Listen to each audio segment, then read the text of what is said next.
Is Chet Holmgren actually a ghost? Pretty sure. Yeah, I don't want to harp too much on, the game 7, but I was thinking, I want to talk about Chet, but there's so much to say. He needs his own video. We'll just do a quick little Luke Cornett appreciation thing, Wemby appreciation vid. Then we'll get back to Chet. Chet Holmgren, 4 points, I believe 4 rebounds, 1 assist. I don't know what his stat line was. I just remember 4-4-1. I don't know, man. He just completely disappeared. And I was thinking, disappeared, right? What disappears? Ghosts. They're completely transparent. But the interesting thing about ghosts is that there's a lot of different types of ghosts. There are kind of a couple primary driving factors. I can think of 3. Number 1, completely disappeared in game 7. Number 2, pale white skin. Common thing about ghosts. Number 3, he doesn't look like anybody else I've ever seen. So let's get to the first bit. Number 1, completely disappeared game 7. Now, some ghosts, some of them, they just completely, you can't see them. They kind of make things levitate. And then some of them, you think that they're even real. And then they kind of give you a hint that maybe they're not, you think you've been talking to your friend the whole time it was a ghost. We don't really know. So Chet, for all we know, the whole season he could have been just operating like a normal person, and then now he's starting to fade back into the shadow realm or whatever. He just completely disappeared game 7. I forgot he was even there. I think at some points he probably was transparent because I don't even remember even seeing him on the court, and his impact was completely transparent. So, number 2, pale white skin. What does Chet Holmgren specifically do when it comes to his skin?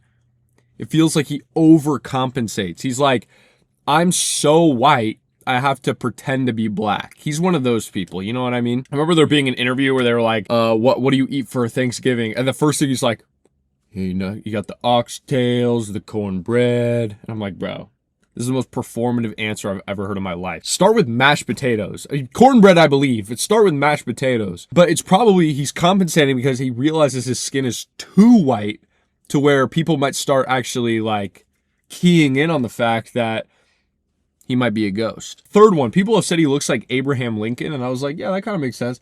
But I think more so he just doesn't look of our time. He's probably some guy from the 80s, and by the 80s I mean the 1880s, and died in the Civil War maybe. Not gonna say what side of the Civil War he perhaps was on, but he was probably fighting in the Civil War, passed away, comes back, becomes an NBA player, and then drops 4 points in game 7.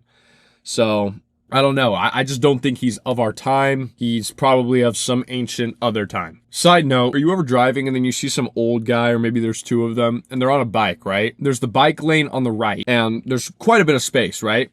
Whole lane that you are supposed to be taking up, and they're driving in the middle of the road. Or even worse, they're driving almost on the line, but just far over enough where you have to consciously drive all the way around and basically go into the other lane in order to get around them. That has nothing to do with Chet Holmgren. I was just mad about that. So, I mean, somehow it does have to do with him. Who knows? He might be responsible for that. Anyway, yeah, Chet, I don't think that they're going to trade him, to be honest. If they were going to trade him, I think there's 2 trade candidates. I think they either go all in, they try to get Giannis. Although if they did that, I think I'd try to get J-Dub gone because you have AJ Mitchell to kind of be your secondary guy if you absolutely needed to, and keep Chet as your stretch 5. I'm not trying to rebuild the OKC because I don't want them to win, but that's what I would do. Or they trade for Evan Mobley. I think that'd be an interesting upgrade just because very similar players. But I think Evan Mobley's just a little bit better, giving lip service to the fans, where they're probably all going to be complaining all summer, and they're going to be like, oh, we need to trade Chet for something else. And just getting Evan Mobley in would probably make a difference. But again, don't listen to me, Sam Presti. Just trade him for nothing. Trade him for spare parts. Trade him and Shea for Bradley Beal and current Chris Paul. Yeah, that's basically it. Just a little rant about Chet. And yeah, people biking in the middle of the road. What's up with that? Let me know what you guys think. Peace out.